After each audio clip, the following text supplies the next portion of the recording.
You're listening to In the Zone on Sports Radio 1340 WEPM. And welcome back to In the Zone with Fred and Angela on this Wednesday afternoon. We are joined now by the head boys basketball coach at Martinsburg High, Dave Rogers, getting ready for a matchup tonight against the Jefferson Cougars in the sectional round. And Dave, thanks for coming in and talking to us on a busy Wednesday. But I don't know. I've talked about this on the air a couple of times. The one thing that concerns me going through the playoffs is when you have a long time off. You have had close to 2 weeks off. Is that kind of concerning?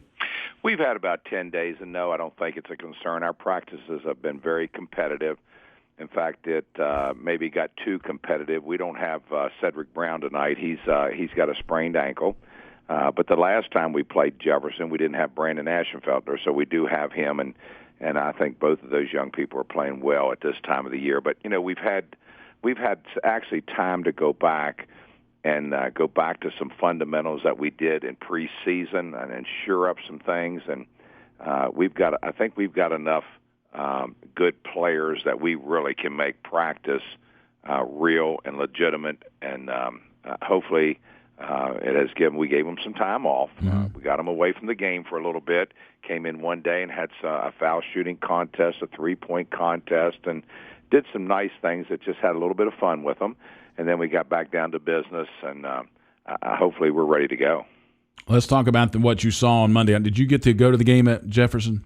We did. Okay, because I did see some players there as well. And when we called the game, when I was looking at the first thing I thought was, okay, at halftime they were up by 3 points. Jefferson was. Garrett Grantham doesn't have a field goal. He's got to be feeling pretty good. I mean, they came out, shot the ball well from the first half and from the 3-point range. Well, they did, and I tell you what, you just mentioned the key. The key to them is Garrett Grantham, and I just think he's the player in our area that can actually create his own shot. We have to be very, very cautious of where he is. Jordan Robinson was on him last game, did a nice job, but, you got to watch helping off. We play a lot of help defense with our man, but if you're guarding Garrett, you've got to be very careful and not come off too far because you've got to be able to get back and contest that shot. He gets on a hot streak, he gets rolling, he's mighty tough. But, they have other players that can shoot the basketball, can rebound the basketball. I thought last time when we inserted our bigger lineup with Eugene German and those guys, it really paid off to give us a little more size inside. So bottom line is we have to come out and do what we've done all year. Sure, you'll make some minor adjustments, but we can't change a whole lot. Coach, what have you guys been doing on those 10 days off? I mean, just a lot of repetition, or have you added anything new into the system here as you're winding down on the season? We really went back and defensively did a lot of fundamental drills. Looked at a different press situation because here's the thing. When you begin the year, you can sneak up on some people because they haven't seen you. When you get to playoff time, everybody has filmed you and watched you so much. I'm sure there's teams out there that know my team better than I know my team because I'm watching their team. But, they know our out-of-bounds plays. They know what presses we're running, and then you can go against it. So, yeah, we have made some changes. You can't make drastic changes because then the players don't feel comfortable, and I would rather have them in their comfort element trying to hustle and do their thing versus thinking, where am I supposed to be? Coach, you've played Jefferson twice this season, beat them 68-59 on their home floor. You win on your home floor 71-55. And the two meetings and then getting ready for this third one that you saw them play on Monday night, what was the biggest improvement you've seen from Jefferson? Well, I think they do a good job right now moving the basketball. They're making some nice cuts. They are looking to go backdoor a little bit. I saw that 2-1-2 three-quarter court trap for the first time. You're in a situation where it's either win and stay or put them away. You lose and you go home. We had a taste of that last year with our younger players, and they didn't like that taste. So I'm hoping it was so bitter that we can change that. How much does that play in? Did you all mention that at all? What happened this time last year when you had Washington come in on a Wednesday night and they upset you on your home floor? Did you talk about that? Did you need to talk about that? Didn't have to. They brought it up. They mentioned that this time last year we weren't playing, and that's all they have to do. I tell you, this is a great group of young people that are so tight with friendship and basketball. They're unique. They said the other day, Coach, this season has gone so fast, and it has gone fast because, number one, you're winning, and number two, we've not had any problems. This time last year, I actually had to set a couple players out the first half of that Washington game, and I'm sure it cost us. But you know what? I'm not going to sacrifice our program for any one player. Never have, never will. They know the rules. They know what they're supposed to do. This group has had zero problems when it comes to that. They're great students. We took them out to eat the other night, and the waitress came up and said, Coach, this is the nicest bunch of young men we've ever waited on.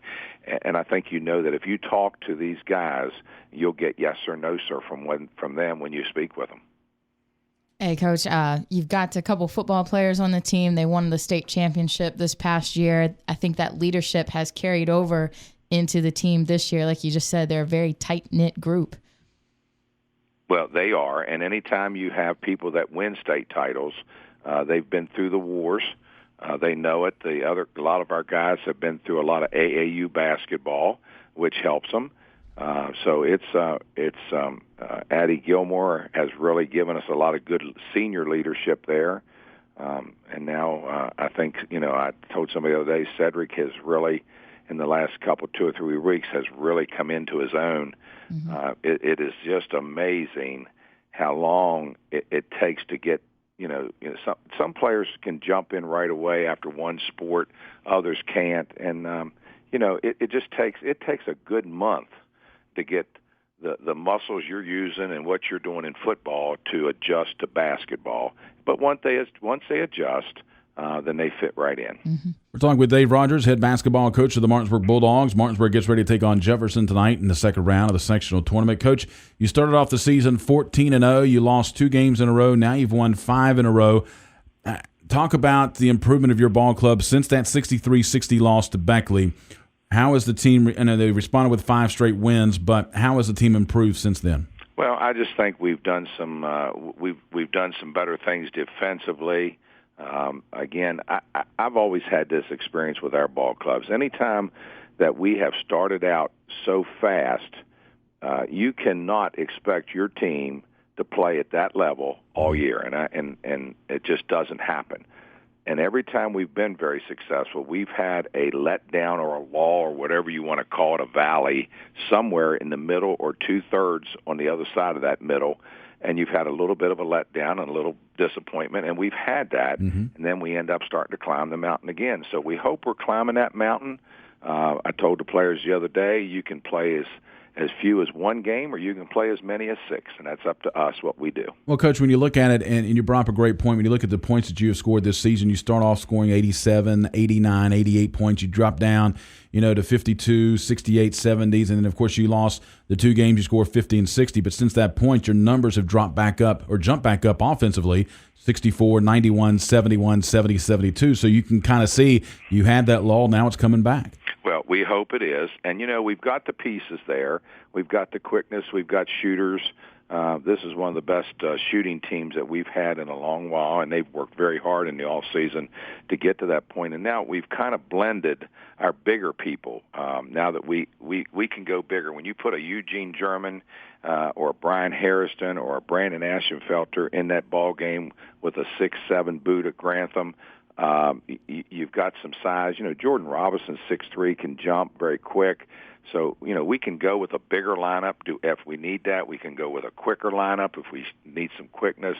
And you just have to be, in certain situations, you got to have the right team on the floor, whether it be down at the end of the game and somebody's fouling you, whether it's down at the end of the game, you need ball handlers. I think we've got the pieces. We just have to make sure as a coaching staff that the right players are on the floor at the right time. Coach, one final question. Let me ask you the X's and O's tonight. We talked about Garrett Grantham and what they do, but they do have more than just one player. What is the biggest key for you tonight? Is it, I don't think you can completely expect to shut down Garrett Grantham, but is it to hold him and maybe not let somebody else go off on you tonight? Well, he is a good player, and you're right. You're not going to shut him out. He's going to get his points. You hope you limit those. And they do have other shooters. I think they put the ball on the floor, do a nice job of creating some shots with penetration and kicking it out. So everybody else, I don't think I was teasing Coach Starkey the last time we played him, and I told him that we were going to walk the ball up the floor and play zone, and he kind of laughed at me. But it's amazing that we've got to do what we do best, and what we do best is that we pressure the basketball, we run the basketball. I talked to we were talking the other day here sitting in the office that, I played for Coach Starkey at Shepherd College. That was his second year at Shepherd when I actually appeared there. But he was also the assistant football coach, and, of course, Roger Parker has since passed on here recently, was the head football coach. But I was actually recruited as a quarterback at Shepherd, and then told Coach Starkey and his guys, I'd rather play basketball. So they honored my scholarship, and I appreciate that. And I had great years under Coach Starkey, have great respect for him and what he does. And it's just, he's been around the game a long time. And when he left, college ball to go back in high school, there's been a lot of players have flourished as players and coaches in their lives for what Coach Starkey has done. And, the biggest thing that I always say to people about Coach Starkey, if there's a rule, he's going to follow it. And he expects you to follow that rule, too. So he's a real stickler on that. All right, Coach. Well, we appreciate you coming on In the Zone with Fred and Angela, and wish you the best of luck tonight. I hope the boys come out and give you 4 full quarters of energy after being off for 10 days. I'm sure they'll be ready to go. We hope so. All right. All right, Stay with us. More In the Zone when we come back.